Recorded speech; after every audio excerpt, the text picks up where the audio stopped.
Welcome back દોસ્તો, simplified મેથ્સમાં આપનું સ્વાગત છે. આપણે આજે શરૂ કરીએ છીએ લેક્ચર 10 ચેપ્ટર 3 ત્રિકોણમિતીય વિધેયોમાં લેક્ચર 10. છેલ્લું આપણું લેક્ચર 9 હતું. એમાં આપણે શું જોયેલું છે દોસ્તો? જો તમને યાદ હોય તો આપણે ટોટલ 16 સૂત્રો જોયા છે, જેને આપણે શું નામ આપેલું હતું? સરવાળા સૂત્રો અને અવયવ સૂત્રો. બરોબર? ઓકે. અને હોમવર્કમાં મેં બધા સૂત્રોને 10 વાર લખવાનું પણ એક તમને કહેલું છે, રાઈટ? એ હોમવર્કમાં 10 વાર લખવાનું રીઝન શું હતું? એવું ના વિચારશો કે આ ખાલી આપણે આવી મજૂરી શું કામ કરીએ. પણ તમને જો આ સૂત્રો યાદ નહીં રહે ને મિત્રો, તો પ્રોબ્લેમ થશે તમને 11th પૂરતો નહીં, આ ચેપ્ટર પૂરતો નહીં, પણ કાયમી, પરમેનન્ટ. ઓકે.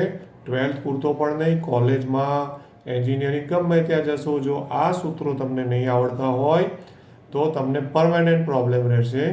એટલા માટે ગમે તેમ કરીને પણ આ સૂત્રોને તમારે યાદ રાખવાના, એટલે ગોખવાના નથી, સમજીને યાદ રાખવાના રહેશે.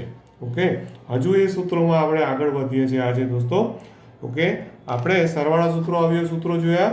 હવે ટેક્સ્ટબુકમાં એ રીતે નામ નથી આપેલું, રાઈટ? મેં તમને કહેલું. હવે ત્યાર પછી બીજા સૂત્રો જે બાકી છે એ બધાને પણ એક હું કોમન જૂની ટેક્સ્ટબુકમાં ગુજરાત બોર્ડમાં જે રીતે નામ આપેલા હતા એ નામ આપું છું. અને એ રીતે યાદ રાખવું પણ એ થોડું યોગ્ય રહે છે. એટલા માટે તો એને હું નામ આપું છું ગુણિત ઉપગુણિતના સૂત્રો. ગુણિત ઉપગુણિત. ઓકે. ગુજરાતીમાં એને ગુણિત ઉપગુણિત કહે છે અને ઇંગ્લિશમાં એને મલ્ટિપલ સબમલ્ટિપલ આવું કહે છે. મલ્ટિપલ સબમલ્ટિપલ. ગુણિત ઉપગુણિતના સૂત્રો. આમ તો એને થોડું લાંબુ નામ પણ છે, પણ મેં એનું શોર્ટ બનાવ્યું છે ગુણિત ઉપગુણિતના સૂત્રો. ઓકે. હવે આપણે ટોટલ 16 સૂત્રો લખેલા હતા, બરાબર? હવે 16 સૂત્રોમાં હવે હું નંબર સળંગ જ આપું છું, 17મો એ રીતે. ઓકે. અચ્છા, હવે એમાં આ ગુણિત ઉપગુણિતના સૂત્રો છે ને, એમાં 2x ના સૂત્રો આવશે. ઓકે. 2x ના સૂત્રો,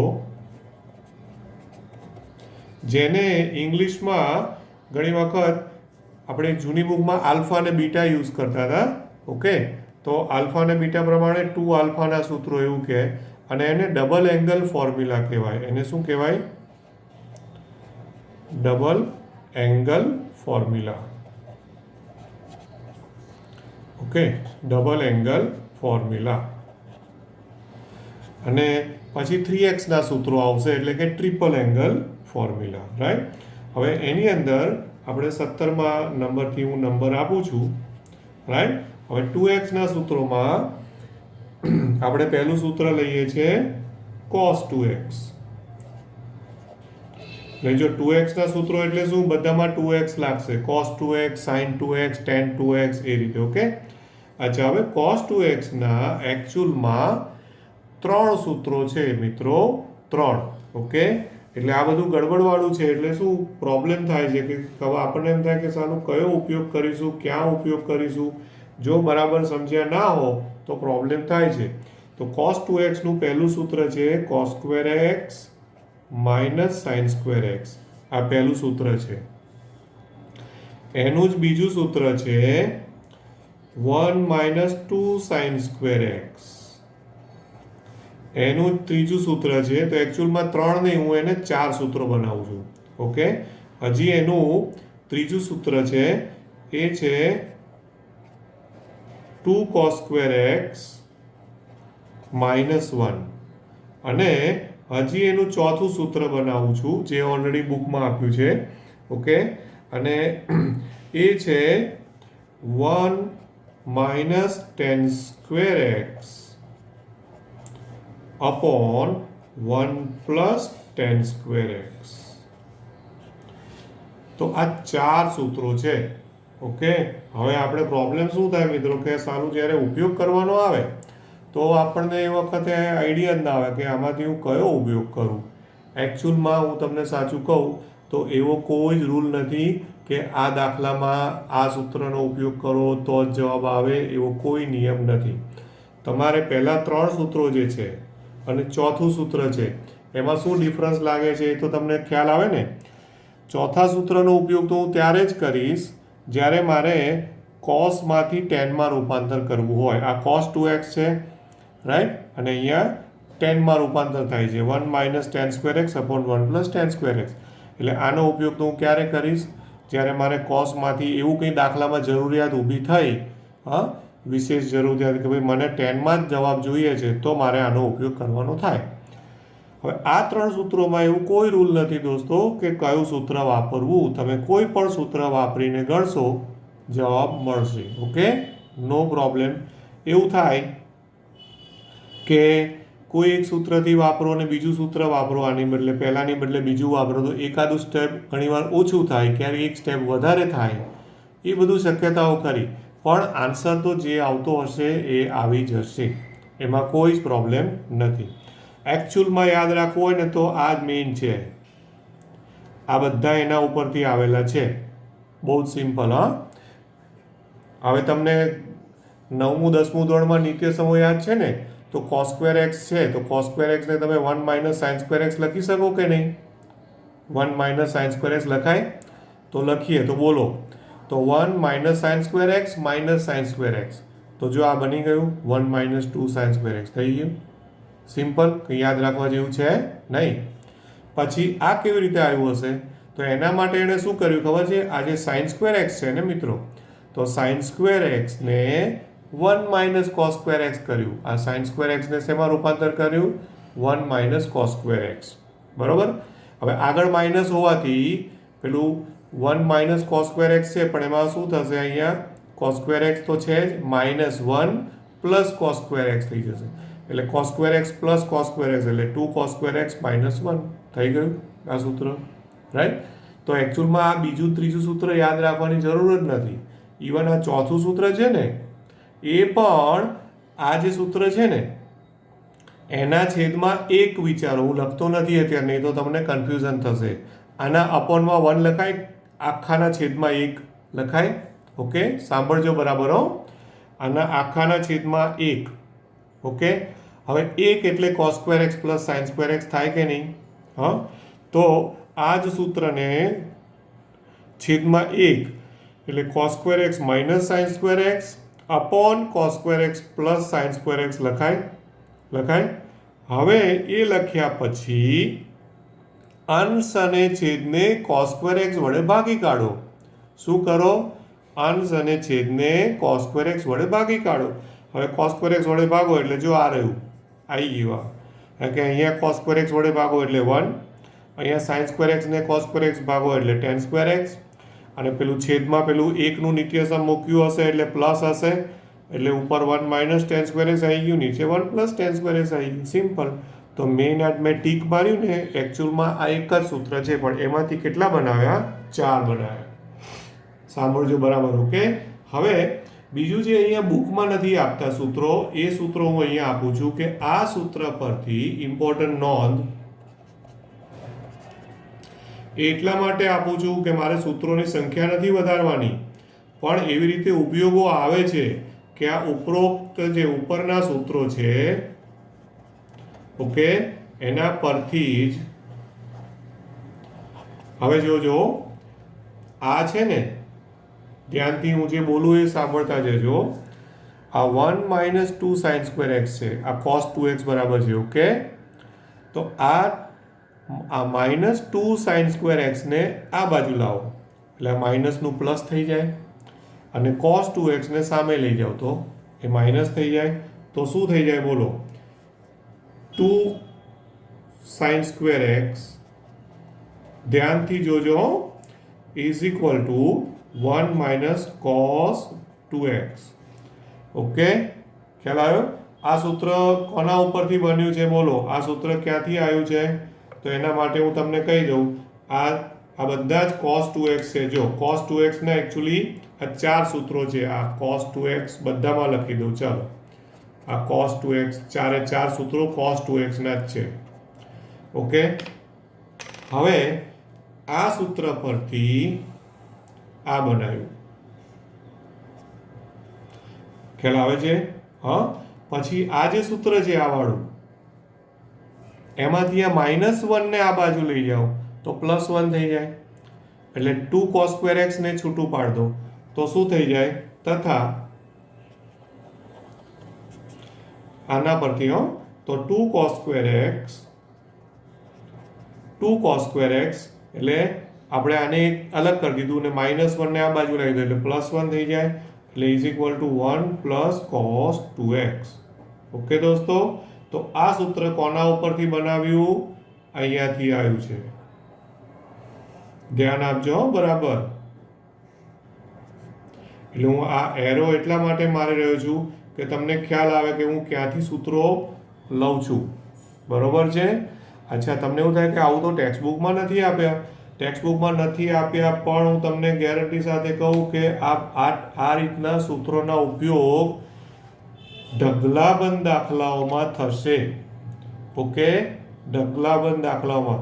અને ત્યારે આપણે પેલું સૂત્રો પ્રમાણે આવા યાદ રાખ્યા હોય ને, પછી જ્યારે એમાં એ લોકો 2 sin સ્ક્વેર એક્સ ની બદલે 1 - cos 2x લખે ને તો આપણે અટવાઈ જઈએ કે આવું તો સૂત્ર આવ્યું જ નથી.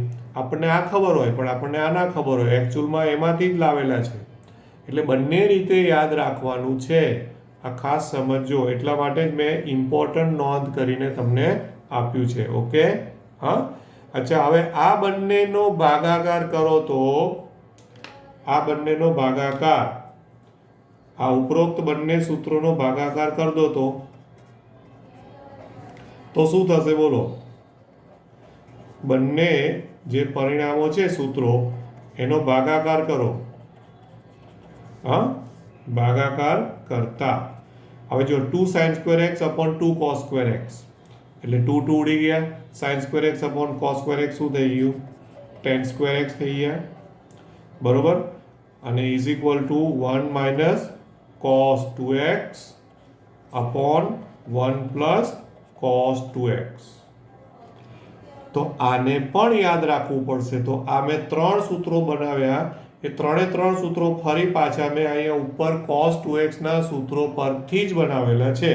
અને એનો ઉપયોગ, આ સૂત્રોનો ઉપયોગ દાખલાઓની અંદર આવશે જ. આ ચેપ્ટરમાં ધારો કે ના આવ્યું અને તમને એવું થાય કે સરે તો ખોટું કહ્યું, પણ લક્ષ વિકલન સંકલનના દાખલાઓ ગણશો ને, હા, 11th તમે લક્ષને વિકલન ગણશો, 12th તમે સંકલન પણ ગણશો, ત્યારે આ બધા જ સૂત્રો એટલા બધા આવશે કે જો તમને એ વખતે ક્લિયર નહીં હોય મગજમાં તો અટવાઈ જવાના પૂરેપૂરા ચાન્સીસ છે. ક્લિયર થાય છે એટલું? ઓકે, તો હવે આ cos 2x નો એટલે જો 17 નંબર આપ્યો પણ એકચ્યુઅલમાં એમાં તમે જુઓ તો આપ જોવા જાઓ તો કેટલા થાય ખબર છે? 17 નંબરમાં 1 2 3 4 5 6 અને 7, એટલે એકચ્યુઅલમાં 17 18 19 20 21 22 ને 23 નંબર સુધીના સૂત્રો થયા, પણ એ બધાને આપણે 17 નંબરમાં જ ગણ્યા છે. એટલે ધ્યાન આપજો મિત્રો, બધું ગડબડવાળું કામ થવાનું છે. ઓકે, હા, એટલા માટે જ મેં ગયા વખતે બધા સૂત્રો એક સાથે તમને આપ્યા નથી, જેથી પહેલા 10 વાર લખીને પ્રેક્ટિસ થઈ જાય તો પછી ફરી આની પ્રેક્ટિસ તમે કરો. હવે 18 નંબર, હવે જે રીતે cos 2x છે એવી રીતે sin 2x આવશે. ઓકે, sin 2x માં આના કરતાં થોડું ઓછું કોમ્પ્લિકેટેડ છે, બરોબર, બહુ ગડબડવાળું નથી. એમાં એક છે 2 sin x cos x, એનો આન્સર છે 2 sin x cos x. Okay, અને એમાં બે જ સૂત્રો થાય છે, ઉપરની જેમ 4 સૂત્રો નથી, બરોબર. અને બીજું સૂત્ર થાય છે એ છે 2 tan x upon 1 + tan square x. Okay, 2 tan x upon 1 + tan square x. તો sin 2x ના બે સૂત્રો છે મિત્રો. કયા કયા છે? 2 sin x cos x અને બીજું સૂત્ર છે 2 tan x upon 1 + tan square x. એટલે આના ઉપયોગમાં બહુ કન્ફ્યુઝન નહીં થાય, કારણ કે જો તમારે સાઇનનું ટેનમાં રૂપાંતર કરવાનું હોય તો જ આ સૂત્ર વાપરવાનું છે, નહીં તો તમારે આ જ વાપરવાનું છે. Okay, clear? તો આપણે અત્યારે બે સૂત્રો લખ્યા, cos 2x sin 2x. એવી જ રીતે હજી કયું આવશે? tan 2x પણ આવશે, બરોબર, રાઈટ. હવે tan 2x આપવું એ પહેલાં હું તમને એટલો આઈડિયા આવ્યો મિત્રો કે આને આપણે આ 2x ના સૂત્રો, એ 2x ના સૂત્રો એને ડબલ એંગલ ફોર્મ્યુલા, હા, એનું તમારું અવલોકન શું કહે છે? આ ડાબી બાજુ છે, આ જમણી બાજુ છે. ધ્યાનથી જોજો. ડાબી બાજુ કયો ખૂણો છે? 2x. જમણી બાજુ 2x માંથી કયો ખૂણો બને છે? x. તો આવી રીતે સમજવાનું કે ડાબી બાજુ જે પણ ખૂણો હોય એનું આ જમણી બાજુ અડધું થાય છે, હાફ થાય છે. એટલે દાખલા તરીકે મને એવું આપ્યું હોય કે cos 80 અંશ, 80, તો cos 80 હોય તો મારે આ સૂત્ર વાપરવું હોય તો 80 ના કેટલા થાય? 40 થાય. એટલે શું થાય? cos square 40 minus sin square 40 degree, બરોબર છે. એટલે 80 ડિગ્રી હોય તો 40 ડિગ્રી થઈ જાય, 60 અંશ હોય તો 30 અંશ થઈ જાય, 120 અંશ હોય તો 60 અંશ થઈ જાય. એટલે એ રીતે એને 2x ના સૂત્રો કીધા છે, બરોબર. જે હોય એ બધા ડબલ એંગલ ફોર્મ્યુલા છે અને એનો આન્સર છે એમાં એનું અડધું થાય છે. હવે એ જ સૂત્રમાંથી આ જે બનાવ્યું ને એમાં તમે જુઓ તો આ ડાબી બાજુ ને આ જમણી બાજુ, શું તમારું ઓબ્ઝર્વેશન છે? બોલો. આમાં ડાબી બાજુ x છે અને જમણી બાજુ 2x છે. જો આ બધું બહુ સમજવાનું છે. મતલબ જો આનો ઉપયોગ કરું ને તો અહીંયા જે ખૂણો હોય ને એનું અહીંયા ડબલ થાય. શું થાય? ડબલ. મતલબ ધારો કે એવું હોય, મને એવું આપ્યું હોય કે 2 sin square 70 2 sin square 70 degree, 70 અંશ. તો એનો આન્સર 70 નું ડબલ 140 થઈ જાય. એટલે 1 માઇનસ cos 140, બરોબર.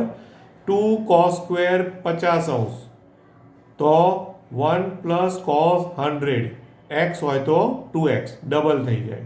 તો આવી રીતના ઉપયોગો આવવાના છે. આમાં પણ તમે જુઓ x નું 2x થાય છે. એટલે જે પણ ખૂણો હોય એનું અહીંયા પણ ડબલ થાય છે. અહીંયા ફરી પાછું 2x માંથી x, એટલે જે ખૂણો હોય એનું અડધું થાય છે. ઓકે, ક્લિયર થાય છે મિત્રો? આટલું રાઈટ. ચાલો હવે ત્યાર પછી આવશે tan 2x. એને આપણે નંબર આપીશું, નેક્સ્ટ આપીશું 19 નંબર, સૂત્ર નંબર 19, બરોબર. તો 19 નંબરમાં tan 2x. હવે tan 2x માં ફાયદો છે કે એમાં એક જ સૂત્ર છે. ઓકે, tan 2x નું આન્સર છે 2 tan x upon 1 minus tan square x. મતલબ આમાં બીજું કોઈ સૂત્ર નથી, એટલે શાંતિ. એક જ ઉપયોગ કરવાનો, બીજો કોઈ ઉપયોગ કરવાનો કોઈ ચાન્સીસ નથી. હવે તમને આઈડિયા આવે છે દોસ્તો આ કેવી રીતે આવ્યું હશે? તો એકચ્યુઅલમાં ફરી પાછું આ પેજ પર આવો. આ રહ્યું sin 2x અને આ cos 2x, બરોબર. આનો ને આ બેનો ભાગાકાર કરો. સાંભળજો, sin 2x ભાગ્યા cos 2x, તો sin 2x ભાગ્યા cos 2x એટલે tan 2x થાય. તો આ બંનેનો ભાગાકાર કરો એટલે શું થવાનું બોલો? બંનેના છેદ સરખા છે, 1 plus tan square x, 1 plus tan square x ઉડી જાય. આ અંશમાં શું આવ્યું? 2 tan x, કારણ કે ઉપર સાઇન છે એટલે અંશમાં 2 tan x અને છેદમાં શું આવ્યું? 1 માઇનસ tan સ્ક્વેર x. તો થઈ ગયું સૂત્ર. એનો મતલબ કે દોસ્તો tan 2x તો યાદ રાખવાની જરૂર જ નથી. જો તમને sin 2x ને cos 2x ના tan વાળા સૂત્રો આવડતા હોય તો tan 2x નું સૂત્ર તમે જાતે બનાવી શકો છો. ક્લિયર થાય છે એટલું? Okay, right. ચાલો હવે 2x ના સૂત્રો બધા પત્યા. હવે 2x ના સૂત્રો પત્યા પછી હવે આપણે લઈએ છીએ 3x ના સૂત્રો. ઓકે, 3x ના સૂત્રો એટલે એને ટ્રિપલ એંગલ ફોર્મ્યુલા પણ કહેવાય, રાઈટ. Triple angle formula. હવે એમાં જો ટ્રિપલ એંગલ ફોર્મ્યુલા છે એમાં કઈ રીતના થશે જોજો. હવે એમાં બધા સૂત્રો આવશે ને, રાઈટ, એ બધા 3x વાળા આવશે. એટલે આપણે હવે લઈએ નંબર 20. તો 20 નંબરમાં લઉં suppose sin 3x. Okay, sin 3x. તો sin 3x નો answer 3 sin x minus 4 sin cube x. જો બધું કેવા અટપટા સૂત્રો બને છે, સમજ પડે છે ને? એટલે હું આ બધા સૂત્રોમાં થોડો ટાઈમ વધારે ફાળવું છું. એનું રીઝન પણ એ છે કે જો તમે આ સૂત્રોને બરાબર સમજો, નહીં તો હું સીધા દાખલા ગણવા માંડું તો તમે અટવાઈ જશો. એટલા માટે. હવે જો આ બધાની સાબિતીઓ છે, એવું નથી કે હવામાંથી દેવાયેલા સાબિતીઓ છે, બુકમાં પણ સમજાવ્યું છે, પણ અત્યારે તમારે એની સાબિતીમાં પડવાનું નહીં. બહુ તો સમજવું હોય ને તો 3x ના 2 ભાગ કરી દો. 2 ભાગ કેટલા? 2 ભાગ 2x વત્તા x, સાઇન ઓફ 2x વત્તા x, અને પછી પેલું સાઇનનું સરવાળા સૂત્ર લગાવો, sine of x plus y વાળું. એ લગાવી અને પછી જેટલા કોસ આવે ને એ બધાને સાઇનમાં ફેરવી કાઢો. બધું સાઇનમાં રૂપાંતર કરશો. 9મું 10મું ધોરણનું નોલેજ લગાવવાનું એટલે ફાઇનલી આ આઈને ઊભું રહેશે. ઓકે, સિમ્પલ સાદા એની પેલી તારવણી છે, પણ આપણે અત્યારે એમાં પડતા નથી, રાઈટ. પણ આને છે ને મેં યાદ રાખવા માટે, આમાં બધું સાઇન તો છે જ, એટલે મેં એને આવું યાદ રાખ્યું છે, ખાલી સહગુણકો જ. એટલે આમ તો 343 મેં શું યાદ રાખ્યું છે? 343, પણ મેં જેમાં છેલ્લો 3 મેં ઉપર લખ્યો. હા, હવે એ એકચ્યુઅલી શું કામ કર્યું ખબર છે?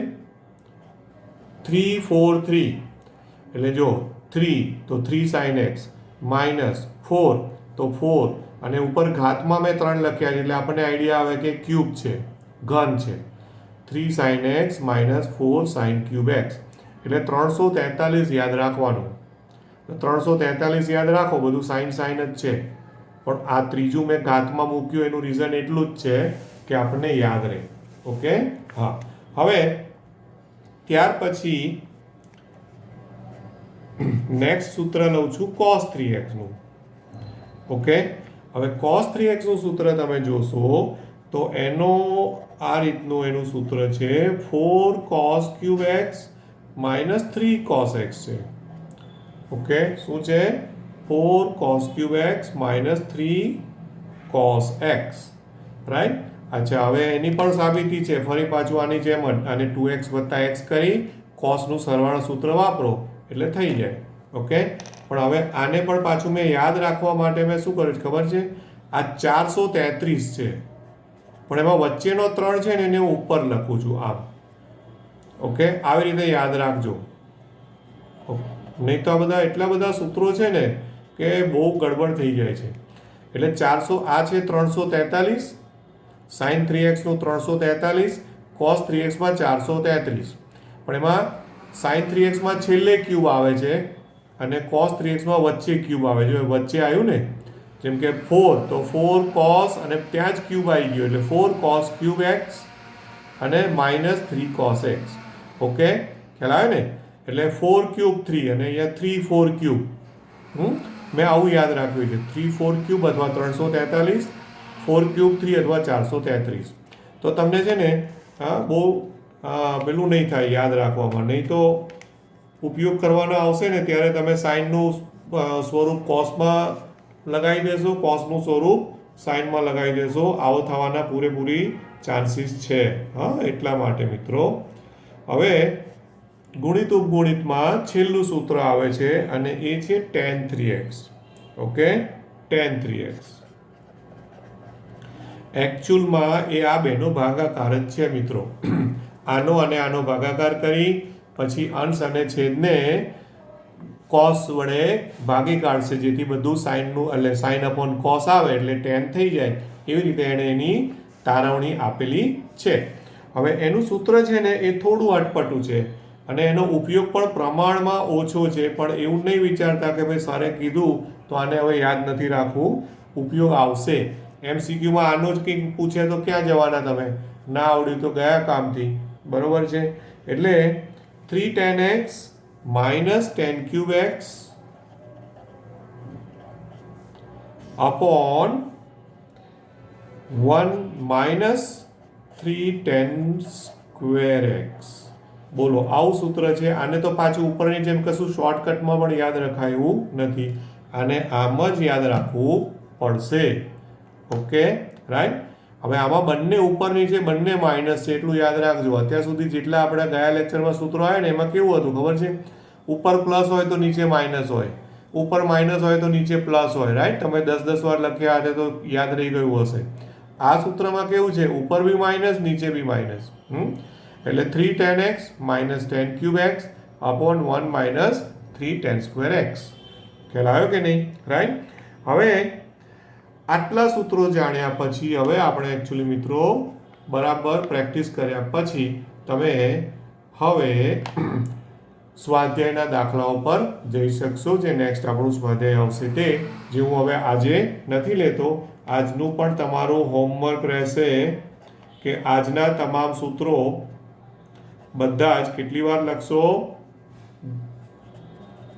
10 વાર. ઓકે, 10 વખત લખવા. ઓકે, તો આટલે સુધી બરાબર સમજી જજો. નેક્સ્ટ લેક્ચરમાં આપણે આના ઉપરના દાખલાઓમાં જઈશું. Thank you very much. Have a nice day. Good bye.